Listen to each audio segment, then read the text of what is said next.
What is up, my sexy family? Check this out. You've been asking how to make the sushi, so here it is. Here are the ingredients you're gonna need: some organic sushi sheets, nori. You're gonna need some panko breadcrumbs, some cucumbers and carrots sliced up into little tiny slices. You're gonna need a little bit of some wasabi if you like that on your sushi. You need some ripe avocados that are good for you, some pickled ginger. You're gonna need some sushi rice. California grown is usually the way that you wanna go. This is a little bit stickier than regular rice.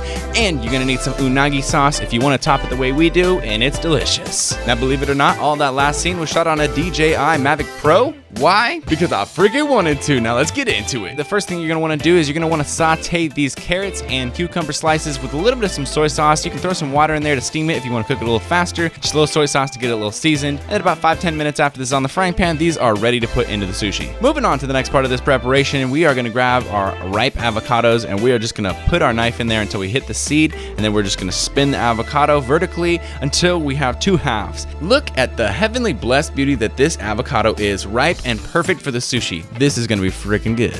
Then you're just gonna stab that seed, pull it out, and then from there you're just going to cut slits into the avocado all the way to the shell. Depending on how thick you want it, it's up to you. And then you can take a spoon and you're just going to shovel all of that avocado meat out of there as close as you can to the skin, and you're gonna have all these nice little slices of avocado that you can line your sushi with later. All right, now check out this tool. You might think you don't need to use this tool. You probably don't absolutely need to use this tool, but if you buy this, your life will be so much easier. This is a bamboo roller. This is gonna make everything actually possible for you to make really, really, really tight sushi. Spend $5-10 bucks on Amazon. It is totally worth it. And then a pro tip is you put a Ziploc bag over this. They are the perfect size, but also they keep this bamboo roller clean so that the rice doesn't get stuck to it, so you don't have to clean it very often. And then you can just wash the bag super simply and super quickly, and then you don't even have to worry about the whole slits getting dirty with rice or anything like that. 2 steps forward, 1 step back. Don't hate me because you ain't me. Pulling out a nori sheet, and then I didn't show this actually cooking because I figure you guys can read the instructions on the back of the bag and cook it how you want to cook it, but you put the sushi rice in a Ziploc bag and put it in the fridge that's nice and cold.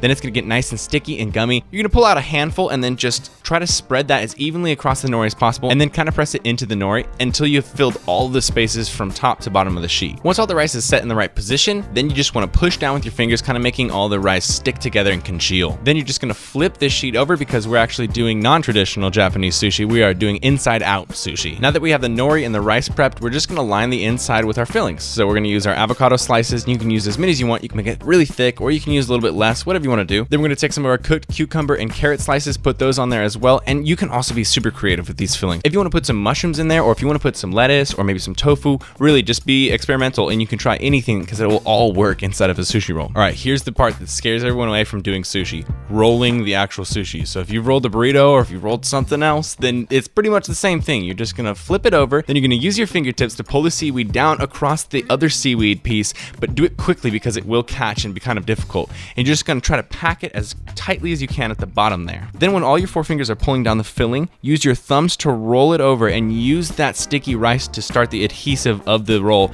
and then continue rolling and rolling and rolling it, because now you can actually use the bamboo sushi roller to tighten it even more. So even if you aren't perfect at the rolling, it's gonna be okay. You're gonna be able to fix it. And there's even another part that comes up after this where you can fix it even tighter. Don't be scared, baby, I got you. Now this technique is a little bit hard to explain, but basically you're just gonna wrap it as tightly as you can with saran wrap. So you're gonna stick the top of the plastic sheet to the sushi. It's gonna stick really well. And then you are gonna put the bottom of the sheet against something that it'll stick to, like a countertop. And then you can use the tautness of pulling up against that saran wrap and pushing your thumbs to roll it, using your fingers to tuck it under.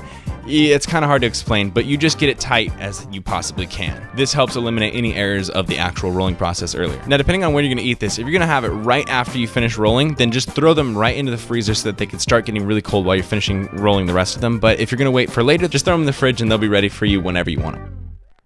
Oh, can you feel that? We're almost there. We are just a few steps away from you enjoying this sushi. So pull it out of the saran wrap. Now you're gonna cut it. Oh, let's all laugh at Brian because he made a bad first cut. Okay, be forgiving. It's important to have forgiveness, my friends. Now you're just gonna cut with conviction, or you're gonna get a sharper knife than mine, but I'm just gonna cut with conviction. As thick or as thin slices you want. Usually the end pieces are gonna smush out a little bit. You can smush everything back in like this. Honestly, it's not an art of perfection. Just enjoy the damn sushi, okay? Now you're gonna put on a really pretty plate so you can make a really cool Instagram picture, and then we're just gonna put some breadcrumbs on it, some of those panko crumbs. These add a little bit of a crunch. Even though there already is a crunch with carrots and cucumbers, this helps a lot and it makes it really good. Then we're gonna top those breadcrumbs with a nice little trail of unagi sauce. You can use as much as you want. This stuff is really good. It is kind of like the teriyaki sauce to sushi. You don't technically need this, but believe me, if you try it, it's amazing. And that's it. It's a lot simpler than it seems, right? Once you try this once, you'll realize how easy it is, and you'll make this all the time. So just put a little dash of wasabi on there if you like wasabi. Throw some pickled ginger down on the side that you can eat after each roll, or you can eat it with each roll if you want to be American about it. And fill a little saucer cup with soy sauce so that you can dip it in. And boom! Look at this heavenly, blessed, beautiful, juicy sushi, my friends. You asked for the recipe, and here it is. This is going to be in my recipe book, which is coming out hopefully at the beginning of September, maybe mid-September. I'm working on it right now. This was my first test with the lighting, so I would love to hear what you guys think about the quality of this, what you thought about the lighting, the colors of it, how it looks in general. I appreciate you guys coming in here and watching these and encouraging me to do more recipes and more videos in all different types. So if you enjoyed this, make sure you give it a thumbs up. Let me know what other videos you want to see in the comments below, and subscribe if you're not subscribed already. Team Beyond the Week, CT. Lift heavy or die Myron, motherfucker. Team Beyond the Week.